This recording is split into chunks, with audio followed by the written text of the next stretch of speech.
मित्रों, कोरोना के खिलाफ देश की जो लड़ाई वर्तमान में चल रही है, इसमें उत्तर प्रदेश देश की सबसे बड़ी आबादी का राज्य होने के कारण उत्तर प्रदेश की अपनी एक बड़ी भूमिका है। उत्तर प्रदेश में जब कोरोना की प्रथम लहर आई थी, तब भी एक बेहतर परिणाम दिया था। वर्तमान में उत्तर प्रदेश देश की सबसे बड़ी आबादी का राज्य होने के बावजूद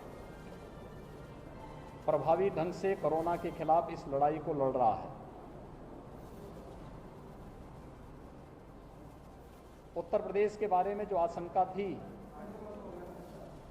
कि उत्तर प्रदेश में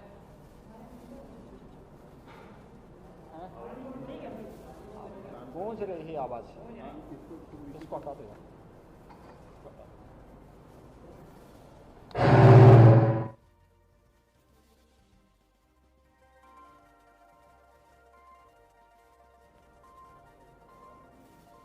उत्तर प्रदेश में सबसे ज्यादा जो कोरोना पॉजिटिव के केस आए थे वह 24 अप्रैल को आए थे। वह 38,055 संख्या थी और उत्तर प्रदेश के अंदर जो कुल एक्टिव केस थे वह 30 अप्रैल को थे 3,10,000।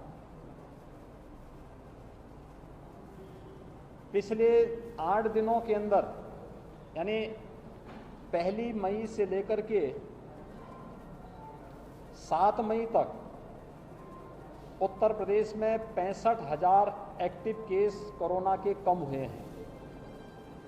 वर्तमान में 2,45,000 एक्टिव केस उत्तर प्रदेश में कोरोना के हैं और लगातार कोरोना के केसेज कम हो रहे हैं। प्रदेश के अंदर जिन क्षेत्रों में पॉजिटिविटी ज़्यादा थी, मैंने वहीं से अपनी समीक्षा बैठकों की शुरुआत की है। यद्यपि मैं 4 दिन पहले वीडियो कॉन्फ्रेंसिंग के माध्यम से प्रदेश के सभी जनपदों से जुड़ा था, लेकिन मैंने उचित समझा कि फील्ड में उतर करके लोगों के मन में जो एक भय है, इस भय को दूर करने, कोरोना के प्रोटोकॉल का पालन करने और वर्तमान परिस्थिति में जो रणनीति हमारी तय होनी है, इसका केंद्र बिंदु जनपद को बनना है। जनपद के अंदर हम प्रभावी ढंग से इसको आगे बढ़ा सकें, इस देश से आज मैं मुरादाबाद मंडल और बरेली मंडल की समीक्षा बैठक के लिए आया हूं। मैं इससे पहले मुरादाबाद मंडल में गया था। मुरादाबाद मंडल के बाद अब बरेली मंडल की समीक्षा बैठक के बाद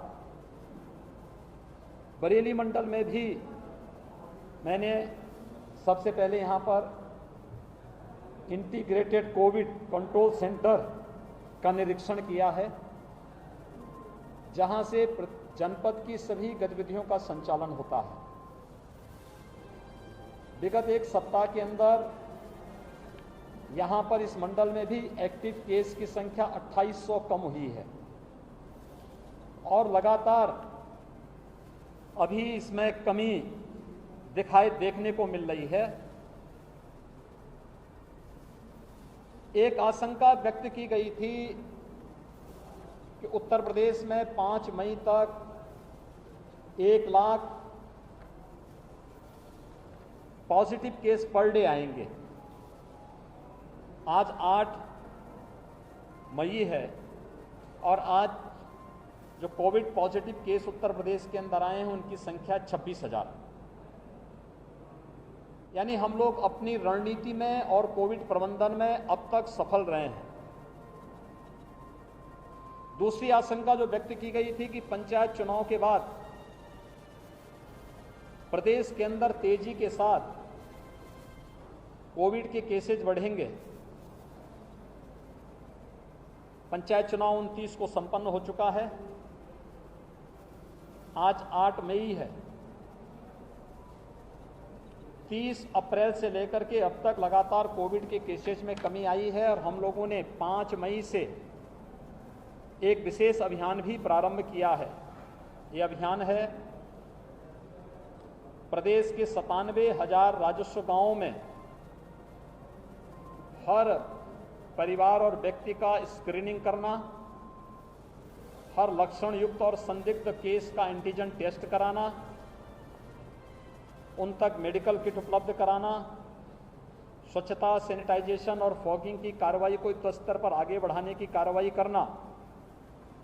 और ये कार्यक्रम हमारा प्रारंभ हो चुका है। प्रदेश के अंदर वर्तमान में 72,000 निगरानी समितियां, जिनमें 60,000 निगरानी समिति ग्रामीण क्षेत्र में और 12,000 निगरानी समितियां शहरी क्षेत्रों में वर्तमान में प्रदेश के अंदर कोरोना के बारे में जागरूकता और वहां पर स्क्रीनिंग के इस कार्य के साथ जुड़ी हुई हैं। निगरानी समितियों को हम लोगों ने ये जिम्मेदारी भी दी है कि हर लक्षण युक्त व्यक्ति को, हर कोरोना पॉजिटिव के जिसमें लक्षण हो या फिर रिपोर्ट पॉजिटिव आने के पहले ही लक्षण युक्त व्यक्ति को या संदिग्ध व्यक्ति को मेडिकल किट भी उपलब्ध करवाना और उनकी सूची लेकर के जिले के अंदर इंटीग्रेटेड कोविड कमांड सेंटर में उपलब्ध कराना, जिससे उन लोगों को वहां पर उचित चिकित्सीय सलाह दी जा सके टेली कंसल्टेशन के माध्यम से। ये कार्य और फिर आरआरटी को सूची उपलब्ध करा करके उन लोगों के कोविड टेस्ट एंटीजन जांच करने की व्यवस्था युद्ध स्तर पर आगे बढ़ाने का कार्य करना, यह सभी कार्य प्रदेश के अंदर 5 से प्रारंभ हो चुका है और युद्ध स्तर पर चल रहा है। अगले एक सप्ताह तक ये कार्यक्रम प्रदेश के अंदर सभी 97,000 राजस्व गांवों तक पहुंचने के लक्ष्य के साथ हम लोगों ने प्रारंभ किया है। ये एक महामारी है और महामारी में पहली जब वेव आई थी तो पहली वेव में प्रदेश के अंदर ऑक्सीजन की जो कुल आपूर्ति थी, उस आपूर्ति से कई ज़्यादा वर्तमान में हम लोग ऑक्सीजन की आपूर्ति करवा रहे हैं, क्योंकि हमारे पास पहले ऑक्सीजन आपूर्ति के यहाँ पे ऑक्सीजन सेपरेटर यूनिट थे। हमारे पास प्रदेश के अंदर एलएमओ, लिक्विड मेडिकल ऑक्सीजन, ये विभिन्न संस्थाओं के द्वारा एग्रीमेंट के आधार पर मंगाई जाती थी। लेकिन जब एक क्राइसिस हुई तो इसमें, क्योंकि पहले किसी हॉस्पिटल में हम लोग देखते थे कि अगर 500 बेड का हॉस्पिटल है तो उसमें 20-30 बेड का आईसीयू होता था। बामुश्किल 30 से 35 लोगों को ऑक्सीजन की आवश्यकता होती थी। लेकिन आज इसके ठीक विपरीत हो गया है। अगर 500 बेड का हॉस्पिटल है तो हर व्यक्ति को ऑक्सीजन की आवश्यकता है, उसमें वेंटिलेटर की भी ज़्यादातर को आवश्यकता है, एचएफएनसी जिसमें बहुत ज़्यादा ऑक्सीजन लग रहा है उसकी आवश्यकता है। तो ऑक्सीजन की मांग कई गुना बढ़ने के कारण उसकी आपूर्ति उन सभी क्षेत्रों में करने के लिए हम लोगों ने कई प्लानिंग की और मैं आभारी हूं आदरणीय प्रधानमंत्री जी का और भारत सरकार का, जिन्होंने ऑक्सीजन की आपूर्ति में हमें मदद की, जिसमें एयरफोर्स के जहाज के माध्यम से खाली टैंकर को यहाँ से उन गंतव्य स्थलों तक पहुँचाने में मदद करना, चाहे वह जमशेदपुर हो, चाहे जामनगर हो, चाहे बोकारो हो, उन सभी क्षेत्रों में पहुँचाने में योगदान देना और वहाँ से स्पेशल ऑक्सीजन ट्रेन चलाना। हम लोगों ने बरेली मुरादाबाद मंडल के लिए, जहाँ पे पहले आसानी से यहाँ की कम खपत के अनुरूप ऑक्सीजन की आपूर्ति काशीपुर से हो जाता था, हम लोगों ने उन क्षेत्रों से भी ऑक्सीजन एक्सप्रेस के माध्यम से अतिरिक्त ऑक्सीजन पहुंचाने का कार्य यहां पर किया है। यहां पे ऑक्सीजन के सिलेंडर भेजे गए हैं, ऑक्सीजन कंसंट्रेटर भेजे गए हैं, जिनके लिए कोई अतिरिक्त आवश्यकता नहीं, केवल बिजली से वे चलेंगे। एटमॉस्फेयर से ही ऑक्सीजन को लेकर के वे ऑक्सीजन की आपूर्ति कर सकते हैं। इन सब की व्यवस्था भी यहाँ पर करने का कार्य युद्ध स्तर पर उस कार्यक्रम को भी यहाँ पर चलाया गया है।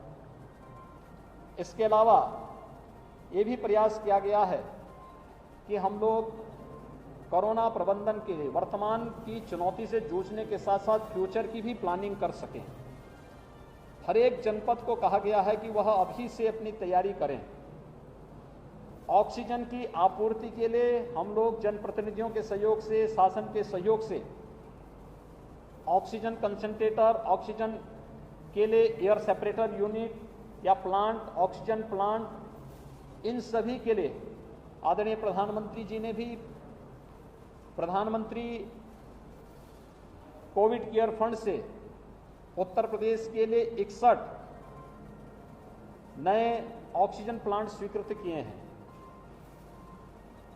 हम लोगों ने राज्य सरकार के मद से मेडिकल एजुकेशन और हेल्थ की ओर से भी ऑक्सीजन प्लांट स्वीकृत किए गए हैं और इसके अलावा गन्ना विभाग ने भी CSR के मद से हर एक जनपद में एक ऑक्सीजन प्लांट लगाने की कार्रवाई प्रारंभ की है, जिससे फ्यूचर की उन चुनौतियों से जूझने में और उन चुनौतियों का मुकाबला सफलतापूर्वक करने के लिए हम कार्य कर सकें। इस पर तो कार्य हो ही रहा है, लेकिन साथ साथ बेड्स की संख्या भी बढ़े, टेस्टिंग की क्षमता को बढ़ाना पड़ेगा।